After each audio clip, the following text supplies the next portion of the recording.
मई 2005 में Canmore, Canada में fish and wild life के हुक्काम ने 4 साला नर ग्रिजली रीछ को एक जगह से दूसरी जगह मुंतकिल किया। ये रीछ जारहाना नहीं था और न ही इसने कोई नुकसान पहुंचाया था, मगर ये शहर के बिल्कुल बाहर वाक़ गोल्फ कोर्स के आसपास मंडला रहा था। आम हालात में इसे इसके हाल पर छोड़ दिया जाता, लेकिन जब एक खातून हाइकिंग ट्रेल पर चलते हुए अचानक उसके सामने आ गई तो रीछ ने उसकी तरफ दौड़ लगा दी। रीछ ने खातून पर जिस्मानी हमला नहीं किया, ये ज्यादातर धमकी आमेज रवैया था, लेकिन ये मुकाबला इतना करीब था कि पिछले चंद हफ्तों में इस इलाके में जानवर की मुताद्दिद इत्तलात के पेश नजर हुक्काम ने इसे बेहोश करके 10 मील मजीद गहरे जंगल में मुंतकिल करना ज्यादा महफूज समझा। आमतौर पर रीछों को 50 मील या इससे भी ज्यादा दूर मुंतकिल किया जाता है, लेकिन इस मामले में चूंकि जानवर ने तकनीकी तौर पर तशद्दुद नहीं किया था, इसलिए इजाफी फासला जरूरी नहीं समझा गया, मगर वो रीछ गोल्फ कोर्स को ही अपना नया घर बनाने पर तुला हुआ था। एक हफ्ते से भी कम वक्त में उसे दोबारा उसी जगह पर देखा गया और इससे पहले के हुक्काम ये फैसला कर पाते कि अब क्या किया जाए, कुदरत ने अपना रास्ता इख्तियार कर लिया। वो हमेशा इस फैसले पर पछताते रहे कि काश उन्होंने इस जानवर को चंद मील और दूर मुंतकिल कर दिया होता। इसाबील दुबे 5 साला बच्ची लूसी की माँ हुक्काम के इस महफूज खेलने के फैसले की बदकिस्मत शिकार बनी। वो अपनी 2 सहेलियों के साथ गोल्फ कोर्स के इर्द गिर्द मौजूद मुताद्दिद ट्रेल्स में से एक पर जॉगिंग कर रही थीं। ये इलाका हाइकर्स, साइक्लिस्टों और जॉगर्स में बहुत मकबूल था और इसाबील बरसों से इन ट्रेल्स का इस्तेमाल कर रही थीं। वो और उनके साथ दौड़ने वाली दोनों खवातीन तजर्बाकार मैराथन रनर्स थीं और गर्मियों के इख्तिताम से पहले 3 मुख्तलिफ मैराथन्स की तैयारी कर रही थीं। लूसी उस दिन अपने वालिद के साथ घर पर थी और इसाबेल इस नादिर मौके को एक तवील तरबियती सेशन में बदलने का इरादा रखती थी। सुबह का आगाज अच्छा हुआ, तमाम खवातीन अच्छी रफ्तार से दौड़ रही थीं। ट्रेल पर पहले 40 मिनट निस्बतन खामोशी में गुजरे। वो रफ्तार बरकरार रखे हुए थीं और अपनी सांसों पर तवज्जो मरकूज किए हुए थीं। गपशप या वक्फे का कोई वक्त नहीं था। जानवर को यह एहसास भी नहीं हुआ कि 3 लोग उसकी तरफ बढ़ रहे हैं। जैसे ही वो ट्रेल को पार कर रहा था, तीनों खवातीन मोड़ मुड़कर सामने आ गईं। सिर्फ 4 फुट के फासले पर वो अजीमुल जिस्सा भूरा रीछ चल रहा था। इसाबेल और उनकी सहेलियां महज इत्तेफाकन बदतरीन वक्त पर बदतरीन जगह पहुंच गई थीं। जब उनके दौड़ने वाले जूते अचानक रुक गए और कंकरियां हर सिमत उड़ने लगीं, तो रीछ ने हैरत से एक झटका खाया जो तकरीबन मज़क़ाहेज़ लगता था। ये कहना मुश्किल है कि कौन ज्यादा चौंका था, खवातीन या ग्रिजली, मगर इसाबेल और रीछ दोनों ने जिबिल्ली रद्द अमल दिखाया। इसाबेल की सहेलियां दहशत के मारे साकित हो गईं और यही सदमे वाली कैफियत शायद उनकी जान बचा गई। लेकिन इसाबेल भाग पड़ी। उनका फरार का रद्द अमल फौरन मुतहरिक हो गया जैसे ही उन्होंने उस जानवर को देखा जो इतना करीब था कि वो उसके जिस्म की गीली खाल की बू महसूस कर सकती थी।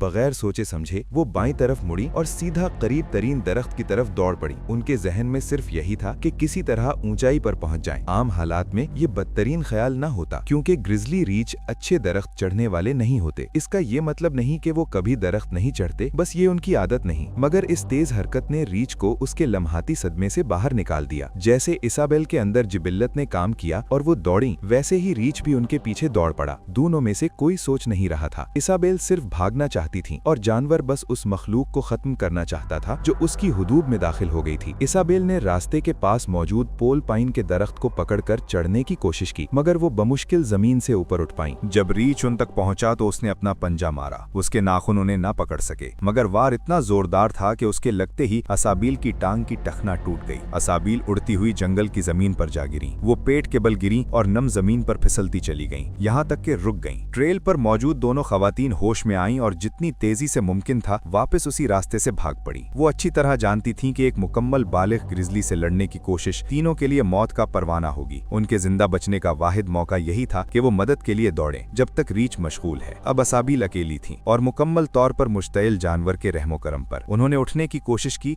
मगर टूटा हुआ टखना फौरन मुड़ गया और वो घुटनों और हाथों के बल आ गईं और फिर जानवर दोबारा उन पर सवार हो गया। इस बार उसका पूरा जिस्मानी वजन। वो उनकी पीठ पर आ गिरा, उनका चेहरा सूखे पत्तों और मिट्टी की तह में दबा दिया और उनका मुंह पत्तों और मिट्टी से भर गया। असाबील की चीखें जानवर के वहशियाना हमले में दब गईं। जिस लम्हे वो जमीन पर गिरी और भागने या चढ़ने का कोई रास्ता न रहा, उसी लम्हे वो अमलन मर चुकी थीं। उन पर मुसल्लत अजीमुल जुस्सा वजन ने उन्हें बेबस कर दिया और उन्हें इस अजियत को सहना पड़ा कि उनकी पीठ पंजों से चाक की जा रही थी, बगैर किसी दिफा या फरार की कोशिश के। हमले के दौरान किसी वक्त रीछ ने अपने जबड़े असाबील के सर के पिछले हिस्से पर जमा दिए और अपने जिस्म से उन्हें दबाकर इस कदर जोर से उनका सर पीछे की तरफ खींचा कि उनकी गर्दन कूट गई। यूं इस नाकाबिले तसव्वुर अजियतनाक मरहले का खात्मा हुआ। मदद के लिए भागने वाली खवातीन गोल्फ कोर्स के क्लब हाउस से सिर्फ आधा किलोमीटर दूर थीं, जहां उन्होंने वहां मौजूद एक अफसर को इत्तला दी। जब वो वापस उस जगह पहुंचे जहां हमला हुआ था, रीछ असाबील डूबे की लाश के ऊपर खड़ा था और अब भी उनके बेजान जिस्म को नोच रहा था। वो इस कदर पागल और अपने शिकार पर मरकूज था कि करीब आते अफसर की आवाज भी न सुन सका। सिर्फ एक गोली लगी और रीछ वहीं ढेर हो गया, सीधा असाबील के ऊपर गिरा। बाद में 4 आदमियों को उसकी लाश हटाने में लगे ताकि असाबील को उसके नीचे से निकाला जा सके, मगर तब तक बहुत देर हो चुकी थी। असाबील जंगल की जमीन में धसी हुई थीं। उनका टूटा फूटा और चाकशुदा जिस्म कभी दोबारा कोई दौड़ न लगा सकेगा। बदकिस्मती से उन्हें अपने खौफनाक आखिरी अंजाम का सामना करना पड़ा।